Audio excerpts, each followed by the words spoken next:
Hello friends, welcome to knowledge world. આજના વિડીયોમાં જોવાના છે આપણે ટેટને પરીક્ષાને લગતા ખૂબ જ અગત્યના 30 સવાલ અને આ છે તે ભાગ નંબર 9 છે। આગળના 8 ભાગ છે તે અહીં પ્લેલિસ્ટમાં આપેલા છે। તો શરૂઆત કરીએ આજના વિડીયોની।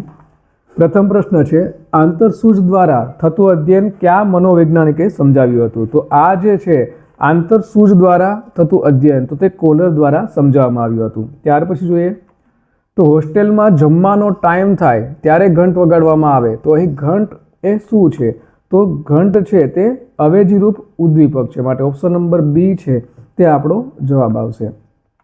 નેક્સ્ટ જોઈએ તો અભિક્રમિત અધ્યયનની ખાસ વિશેષતા કઈ છે? તો અભિક્રમિત અધ્યયન છે તેની ખાસ વિશેષતા એ છે કે અધ્યેતા છે તે પોતાની ગતિથી શીખે, માટે ઓપ્શન નંબર બી છે તે જવાબ આવશે। નેક્સ્ટ જોઈએ તો શીખવું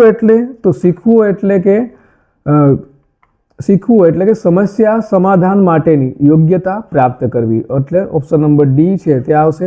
નેક્સ્ટ જોઈએ તો સ્કિનર દ્વારા દર્શાવવામાં આવેલા અભિક્રમિત અધ્યયન સાથે નીચેનામાંથી કઈ બાબત સાચી છે?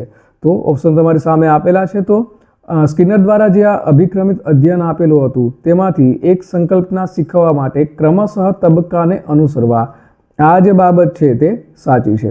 નેક્સ્ટ જોઈએ તો જેમ સાયકલ ચલાવતા આવડતું હોય તે વ્યક્તિને સ્કૂટર શીખવામાં સરળતા રહે, તે રીતે સરવાળા આવડતા હોય તે વ્યક્તિને ગુણાકાર શીખવવામાં સરળતા રહે, આ વિધાન સાથે કઈ સંકલ્પના જોડાયેલી છે?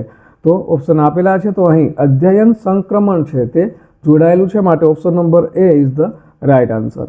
નેક્સ્ટ જોઈએ તો એક બાળકને એક વસ્તુ બતાવીને ઢીંગલી એવું કહેવામાં આવે છે, બીજી વાર બાળક તે વસ્તુ જોઈને જ ઢીંગલી એવું કહે છે, તો આ કઈ બાબતનું ઉદાહરણ છે? તો આ જે છે તે શાબ્દિક સાહચર્ય અધ્યયનનું ઉદાહરણ છે, માટે ઓપ્શન નંબર ડી આવશે। ત્યાર પછી જોઈએ તો અધ્યયન એટલે શું? તો અધ્યયન એટલે કે વર્તનમાં પરિવર્તન ધારણ કરવું, ઓપ્શન નંબર સી। ત્યાર પછી જોઈએ તો અભિક્રમિત અધ્યયન સાથે નીચેનામાંથી કોનું નામ સંકળાયેલું છે? તો જે અભિક્રમિત અધ્યયન છે તેની સાથે સ્કિનર છે તેનું નામ સંકળાયેલું છે, માટે ઓપ્શન નંબર બી આવશે। નેક્સ્ટ જોઈએ તો પ્રયત્ન અને ભૂલો દ્વારા અધ્યયન, આ કોનો સિદ્ધાંત છે? તો વારંવાર પરીક્ષામાં પૂછાય છે। તો પ્રયત્ન અને ભૂલો દ્વારા થતું અધ્યયન તે છે તે થોર્નડાઇકનો સિદ્ધાંત છે, માટે ઓપ્શન નંબર ડી આવશે। ત્યાર પછી જોઈએ તો અધ્યયનને અસર કરતા પરિબળોમાંથી નીચેનામાંથી કયું પરિબળ સુસંગત નથી? તો નીચે 4 પરિબળો આપેલા છે, તો આમાંથી પરિપક્વતા છે તે સુસંગત નથી, જ્યારે અધ્યયનને તત્પરતા, સમાયોજન અને પ્રેરણા છે તે અસર કરતા પરિબળો છે। ત્યાર પછી જોઈએ તો સામાજિક અધ્યયનનો સિદ્ધાંત કયા મનોવૈજ્ઞાનિકે આપ્યો છે? તો સામાજિક અધ્યયનનો સિદ્ધાંત છે તે આલ્બર્ટ બાંડુરા દ્વારા આપવામાં આવ્યો છે। પાવલોવના અભિસંધાનના પ્રયોગમાં પ્રબલન તરીકે શું છે? તો આમાં જે પ્રબલન તરીકે છે તેમાં ખોરાક છે, માટે ઓપ્શન નંબર એ છે તે જવાબ આવશે। ત્યારબાદ જોઈએ તો અનુભવ અને મહાવરાના કારણે વર્તનમાં થતા સાપેક્ષ કાયમી પરિવર્તનને શું કહેવાય છે? તો અનુભવ અને મહાવરાને કારણે જે પરિવર્તન થાય છે વર્તનમાં તેને કહેવાય છે શિક્ષણ, માટે ઓપ્શન નંબર બી આવશે। ત્યાર પછી જોઈએ તો વ્યક્તિગત તફાવતો સંતોષવા કઈ પદ્ધતિ શ્રેષ્ઠ ગણાય છે?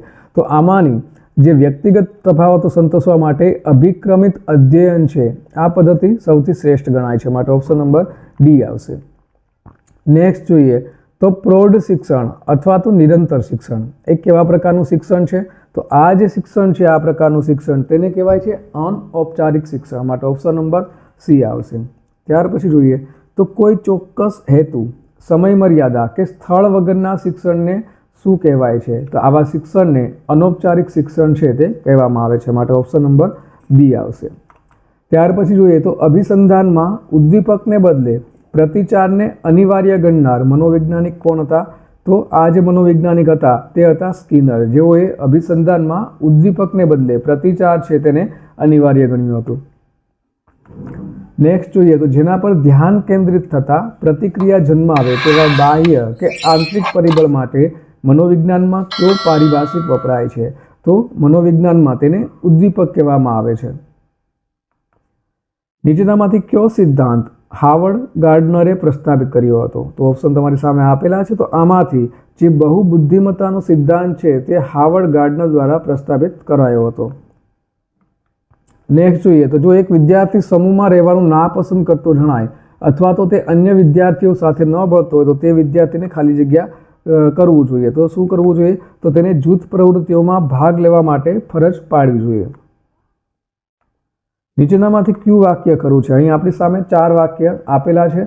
તો પહેલું વાક્ય છે ભણતર વ્યક્તિના વર્તનમાં પરિવર્તન લાવે છે. ભણતર છે તે ફક્ત ઔપચારિક વાતાવરણમાં શક્ય બને છે.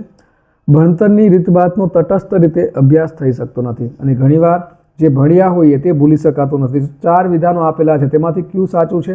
તો માત્ર ને માત્ર ફક્ત જે પહેલું વિધાન છે ઓપ્શન નંબર એ તે સાચું છે કે ભણતર છે તે વ્યક્તિના વર્તનમાં પરિવર્તન લાવે છે. માટે ઓપ્શન નંબર એ આવશે. નેક્સ્ટ જોઈએ તો નીચેનામાંથી કયું વિધાન ગાંધીજીના શિક્ષણ વિશેના વિચારો રજૂ કરે છે? તો સામે 4 ઓપ્શન આપેલા છે. તો આમાંથી જે ઓપ્શન નંબર ડી છે, શિક્ષણ એ બાળક અને વ્યક્તિના શરીર, મન અને આત્મામાંના શ્રેષ્ઠને બહાર લાવવું તે છે. માટે ઓપ્શન નંબર ડી આવશે.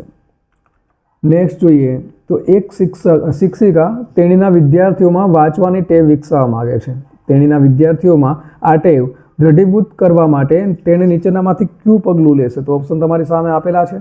તો આમાં 3 ઓપ્શન આપેલા છે કે વાંચનના ફાયદાઓ વિશે તેમની સાથે વાત કરવી, તેમને પાઠ્યપુસ્તકના પ્રકરણો વાંચવા ફરજ પાડવી અને પુસ્તકાલયમાંથી પુસ્તકો આપવા અને પછી કહેવું કે તેણી તેમાંથી પ્રશ્ન પૂછશે. તો આમાં ઓપ્શન નંબર પહેલો અને ત્રીજો છે તે લાગુ પડશે. માટે ઓપ્શન નંબર બી છે તે જવાબ આવશે. નેક્સ્ટ જોઈએ તો એક વૈયક્તિક વિષયના તલસ્પર્શી નિરીક્ષણને ખાલી જગ્યા કહેવાય છે. તો આને શું કહેવામાં આવે છે? તો તેને કહેવાય છે વ્યક્તિ અભ્યાસ. વૈયક્તિક વિષયના તલસ્પર્શી નિરીક્ષણને વ્યક્તિ અભ્યાસ કહેવાય છે. ત્યાર પછી જોઈએ તો એક શિક્ષિકા તેણીના વિદ્યાર્થીઓની 3 સત્રાંત પરીક્ષાઓના પરિણામોની તુલના કરવા ઈચ્છે છે. તો પરિણામોની તુલના દર્શાવવાની નીચેનામાંથી કઈ રીત સૌથી વધુ અસરકારક રહેશે? તો જ્યારે પણ તુલના કરવાની હોય ગુણની, ત્યારે દરેક પરીક્ષાના ગુણ છે તે સમાંતર સ્તંભમાં નોંધવા. માટે ઓપ્શન નંબર સી આવશે. વાક્યને યોગ્ય રીતે પૂર્ણ કરવા માટે ખરો વિકલ્પ પસંદ કરો. વાક્ય આપેલ છે કે 12 થી 18ની વય જૂથના વિદ્યાર્થીઓ તેમના વિકાસના બધા પાસાઓમાં મોટા ફેરફારો દર્શાવે છે. તો આ ફેરફારો મુખ્યત્વે ખાલી જગ્યાને કારણે આવે છે. તો આવા ફેરફારો શા માટે આવે છે? તો જે 12 થી 18 વર્ષની વય જૂથ લાગુ પડે તેમના શરીરમાં આવતા અંતઃસ્ત્રાવોના ફેરફારોને લીધે આ જે ફેરફારો છે તે આવે છે. માટે ઓપ્શન નંબર સી છે તે આન્સર આવશે. નેક્સ્ટ જોઈએ તો નીચેનામાંથી કયું પ્રગતિશીલ કેળવણીનું એક લક્ષણ છે? તો ઓપ્શન આપેલા છે. તો આમાંથી અભિવ્યક્તિના સ્વાતંત્ર્યને પ્રાધાન્ય આપવું આ છે તે પ્રગતિશીલ કેળવણીનું એક લક્ષણ છે. ત્યાર પછી જોઈએ તો કેતન એક ઇતિહાસ શિક્ષક છે જે પોતાના બધા પાઠ માટે વ્યાખ્યાન પદ્ધતિનો ઉપયોગ કરે છે. તેની જાણમાં આવે છે કે તેના વિદ્યાર્થીઓ ઘણીવાર કંટાળી જાય છે અને ભણવાને બદલે બહાર જઈને રમવા ઈચ્છે છે. તો પોતાના વિદ્યાર્થીઓને તેના વર્ગમાં રસ પડે તે માટે કેતને શું કરવું જોઈએ? તો ઓપ્શન આપેલા છે. તો ખાસ કરીને જ્યારે પણ આ પ્રકારની સ્થિતિ વર્ગમાં ઉત્પન્ન થાય અથવા તો ઊભી થાય ત્યારે પોતાના વિદ્યાર્થીઓને પાઠ વિશે નાટિકા તૈયાર કરી અને ભજવવા માટે કહેવું જોઈએ, જેથી કરી અને બાળકોનો રસ છે તેમાં જળવાઈ રહે. માટે ઓપ્શન નંબર સી છે તે આપણો જવાબ આવશે. ત્યાર પછી જોઈએ તો એક વિદ્યાર્થી તમને અડધાથી ભાગવુંનું વ્યવહારુ ઉદાહરણ આપવા કહે છે. તો આમાંનો કયો પ્રતિભાવ શ્રેષ્ઠ છે?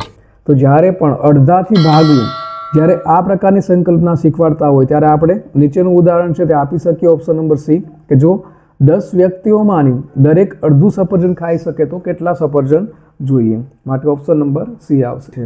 અને બીજા વિડીયો માટે પણ તમે ચેનલની મુલાકાત લઈ અને ત્યાં જોઈ શકો છો. તો આજ સાથે આજના દિવસનો વિડીયો પૂર્ણ થાય છે. ફરી મળીશું નવા વિડીયોમાં. ત્યાં સુધી રજા આપશો. નમસ્કાર.